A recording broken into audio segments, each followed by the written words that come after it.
Fanon stuff. We're now in part 4, meaning we'll be tackling the Fanon stuff. With Reimu being the main character, there's a lot of stuff we're going to be talking about, so prepare yourselves. But to be fair, if you watch the other 3 parts, then you've probably heard me enough as it is. Anyway, Reimu turns out to be a widely popular character among the fanbase. When you're in almost everything when it comes to the series, you're bound to get a few people to like ya. She's usually chosen as the playable character on a lot of fan games, or at least appears on a huge number of fan games. Unlike most characters, Reimu has been compared to a lot of other characters, especially some from the cast of the Touhou project. Although Reimu is known to be the same character as the PC-98 form, some fans still depict both versions as different people, sometimes even being next to each other. Reimu in most fan games is often a middling character better used for healing / buffing than offense. Perhaps this is done in protest to her overpowered heroine status in the canon. Yeah, when your character is always winning, that can make things a bit tricky for fans to work with. And I have no complaints about Reimu being a healer / buffer. It fucking saved me quite a bit in the Genes to Saf, that's for sure. Let's talk about Destitute. Now what the fuck does that mean, you may be asking? I'll explain. In EOSD, it has been said that pretty much nobody goes to the shrine. Thus, it has been common interpretation that she gets 0 donation. Due to this, she's called Bimbo Miko, literally Destitute Shrine Maiden. As a side effect, she's also frequently portrayed by fans as being greedy or obsessed with getting money. Hell, even the canon works like Walled and Horned Hermit showcases that, so it works both in canon and Fanon. The next discussion will be her armpits and how they're essential. Due to how she dresses in the Windows Touhou games, her exposed armpits are sometimes a target for jokes and memes. Due to this, she is commonly called Wacky Miko, literally Armpit Miko. Upon hiding her armpits, anyone would notice at once, and before her back, chest, or feet, her armpits are always the first things appealed to. To be fair, I might be confused if Reimu had her armpit covered. Let's talk about her being a heretic. Other than the idea that money is dirty, related to the Destitute meme, in canon her personality is comparatively severe in yokai extermination. She has no mercy. So she's sometimes called Yakuza Miko. Furthermore, upon facing off Yorihime in Silent Sinner, she used the words, "If one doesn't shoot down and slay without one remaining, if there's impurity on the moon, then Damaku shall be scattered," said to be a little severe and without mercy, so she occasionally doesn't spare using unfair measures. And let's talk about Walker Reimu, or Zombie Reimu anyway. The drastic change in the color of Reimu's skin tone over the course of the Windows game, most noticeably in Mountain of Faith, in which her skin appears yellowish and almost jaundiced, raised eyebrows and led to a number of jokes and dubious theories, the most common of which is that she's actually an undead zombie. I ain't gonna lie, I've never heard of Zombie Reimu until making this video. I wonder what it'd be like if Reimu was a zombie. A Walker Reimu would be interesting. Let's talk about more of the miscellaneous Fanon stuff. This one will be concerning about the god enshrined at the shrine. Runosuke knows who the god enshrined at the shrine is. However, since Reimu is completely uninterested in whatever god is enshrined, he didn't say at all.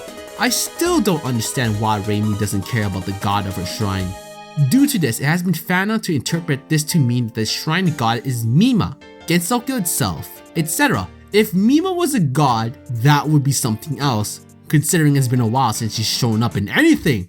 There's also Oni Miko. It's pretty much what happens when she shows her true strength, and that would not be fun for the receiving end, that's for sure. The next one will be Flight on Genji. Although Reimu is able to fly independently, she's still shown in a number of fan works to still be sitting on Genji, presumably either to be a show-off or to have extra power. I guess having a flying turtle would be considered extra power. The most notable fan works to feature this is Touhou Soccer Musho Shuden. And last but not least, there's also the JoJo Association. It appears that Reimu is paired with Josuke Higashikata, the reason here being that Josuke's name has the characters for Touhou in it. The first one you're seeing is Josuke's name, with all his Japanese kanji, and the second one at the bottom will be Touhou's kanji. And as you can see from both, the first two characters are exactly the same, although personality wise, he could be more similar to Marissa. And last but not least is Silent Reimu. Sora no Amigumo has made a comic series most centered around Reimu with a few major changes. She's a silent, kind, adorable girl, a contrast from the more common Shirley Reimus out there. This rendition is pretty popular on both sides of the fandom, and I read a few of the pages of it after researching the fan myself, and all I can say is that I enjoyed this portrayal. Pairings. When you're the main character that showed up in a lot of shit, you're bound to be paired up quite often by the community. Here we'll highlight the pairings Reimu is most associated with. We'll talk about Reimu and Marissa, or Reimari. Since this is Reimu, I can copy and paste what I mentioned before in my Marissa video. That makes my job much easier. Reimu and Marissa appear as playable main characters, usually both in the same game, in almost every Touhou game. And let's not forget about the printworks here, making this the most popular pairing in Touhou ever since the beginning. They are also shown to be acquainted in several places in the game, sharing a sort of on-again, off-again camaraderie. This is a rather popular pairings with fan authors, mostly displaying the contrast between Marissa's sassy, easygoing, spontaneous attitude and Reimu's more unabashed, laid-back, and level-headed demeanor. Artists like RocketFuel21 / Akiita and Asian Big Brother generations like to portray an affectionate and aggressive Reimu and a bashful Marissa, or Marissa crushing painfully on her in the second case. But those need to be taken into account as very personal interpretation those authors chooses. Just don't go batshit insane on others' interpretation. The phrase Boku no Mitsukita Shinjitsu wa Reimari, my discovered truth is Reimari, is commonly used to express for Reimari. So yeah, say the saying to express your support. Next will be Reimu and Yukari, or Yuka Reimu. The Border Shrine Maiden and the Yokai of the Border made up the Border team or Imperishable Knight. The relationship in fanworks is usually identified by Yukari playfully teasing or flirting with Reimu, as Yukari does poke fun at her a lot in the game, who often acts irritated or impatient with the advances, but may become receptive to them eventually. In Perfect Cherry Blossom, from their conversation, it is possible to infer that Yukari has actually known Reimu previously. In the conversation after clearing it, Yukari can be seen leading Reimu around. In Immaterial, in Reimu's scenario, Reimu said, "Appears even without invitation, doesn't appear when invited." Afterwards, Yukari threw out the words, "Oh, have you ever invited me?" Enjoying the reaction, "Nope." In the same scenario, in Reimu's conversation with Suika, Reimu said, "That's what Yukari said." Thus, when Yukari is present, she has the aforementioned kind of attitude, but when Yukari is not there, she makes a complete change and makes this kind of comment. Thus, from the time of Immaterial, she has obediently believed what Yukari said. In Yukari's scenario, she said, "My, you're the first to point that out, Reimu," whereas everyone else ignored it, hearing only half of the story. Reimu here honestly pointed it out. Even when Yukari talks vaguely, Reimu still listened for a moment. This is in sharp contrast to when in Yuriko's scenario, Yuriko said good morning, which Reimu ignored and said good evening. Additionally, in Patrilee's scenario, she said she's always around when I don't want her to be, implying that there are times when she does want her around, especially when Yukari replied, "My, I didn't think there'd ever be a time when you want me around." Afterwards, Patrilee even said, "Oh, you lived at the shrine," to which Yukari replied, "Lived." This is related to Yukari's lie in Scarlet Weather, Rasputin, when she said, "My shrine." In the versus mode, when Reimu wins against Yukari, she said, "You always show up the worst times, since you're not around at the worst times," which leaves various impressions. The phrase Yuka Reimu wa ori no rodo, Yuka Reimu is my lord, is commonly used to declare support for this pairing. I swear these pairing phrases are always awkward to say. We'll be talking about Reimu and Alice, or Rei Ari, and less commonly Ari Rei. Alice appeared to have remembered Reimu from their earlier encounters in PCB and Mystic Square. This pairing was originally somewhat popular before Imperishable Knight's Magic Team introduced the Marissa and Alice pairing. However, this pairing's popularity never did die out that much and remains one of the more popular pairings. The phrase Rei Ari wa Giten, Rei Ari is the origin, is commonly used to declare support for this pairing.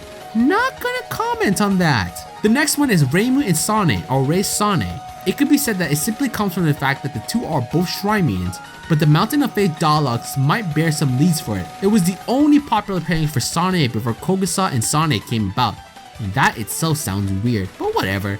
The phrase Rei Sana no Michi no Ayumi, I walk the path of Rei Sana, is commonly used to express support for Rei Sana, walking that path. Right. The next one is Reimu and Remilia, or Remy Rei. In one of the endings of EOSD, it is mentioned that Remilia often visits the Hakurei shrine to have tea with Reimu. Naturally, this was taken further, as like everything else when it comes to Fanon. The phrase Remy Rei ga ori no destiny, Remy Rei is my destiny, is commonly used to declare support for this pairing. The next pairing is Reimu and Aya, or Aya Reimu, the pairing that has gained quite a bit of popularity due to their partnership in Subterranean. Other notable encounters are in Phantasmagoria in Aya's scenario, where Aya remarks that a shrine maiden is a great source for information. From regular battle, she also says, "Of course, when I'm stuck for stories, I'll limit to those of shrine maidens." In Mountain of Faith, Aya also says, "It's because I'm the one that knows the most about you." Also, in Reimu's 4th stage in Scarlet Weather Raspberry, after defeating Aya and the weather changes back to Reimu's weather, which is sunny, Aya remarks that, "This is the first time I've seen the sun in a long time. It sure feels nice." Knowing that Aya is always snapping pictures about everything, the people often think that Aya snaps pictures of Reimu while she is alone. There is no phrase for this pairing, so I can move on. The next pairing is Reimu and Suika, or Rei Suika. With no home to go to after the events of Immaterial, Suika was taken in at the Hakurei shrine. It's plausible to think that the Oni can get very affectionate at times.